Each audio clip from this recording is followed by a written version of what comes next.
এই ধরনের স্কোপ তো খুঁজতেছে, এটা তো বহুদিন যাবত চেষ্টা করতেছে লাগার জন্য।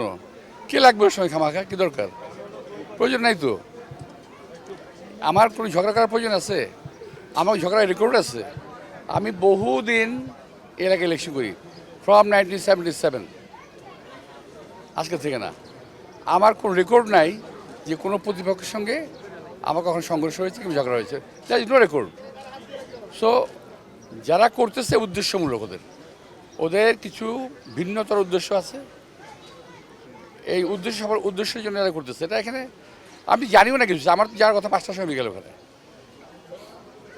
আপনার ঢাকা 8 আসন নিয়ে নির্বাচনের যে পরিবেশ, সেটি নিয়ে কোনো অভিযোগ আছে কিনা আপনার তরফ থেকে, বা কোনো মন্তব্য আপনি করতে চান কিনা? আমি এই মুহূর্তে কোনো মন্তব্য করতে চাই না। তবে ঢাকা 8 আসনে কিছু কিছু জায়গায় ভোটিং সেন্টারের সমস্যা আছে। মানে যেমন রেলওয়ে স্কুলে দেখলাম আমি, ওখানে আন্ডার কনস্ট্রাকশন বিল্ডিং, ওখানেও সেন্টার করছে, বাট ওখানে ভোট দেওয়া পসিবল না। ওখানে একটা ব্যবস্থা করা দরকার সরকারের, কর্তৃপক্ষের। আর এছাড়া পরিবেশ এখন মধ্যে ভালোই আছে।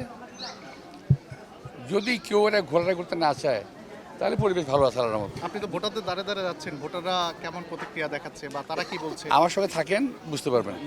নির্বাচন কমিশন নিয়ে তাদের যে নীতি নির্ধারণের জায়গা এবং নির্বাচন সুষ্ঠু করার জন্য যে তাদের যে স্ট্যান্ড, সেটা কি আপনি কীভাবে দেখছেন? তাদের স্ট্যান্ড কি? তারা বলছে পরিচ্ছন্ন ভালো একটা নির্বাচন করবে। আমিও আশা করবো তারা ভালো একটা নির্বাচন করবে, এটা আমিও আশা করি।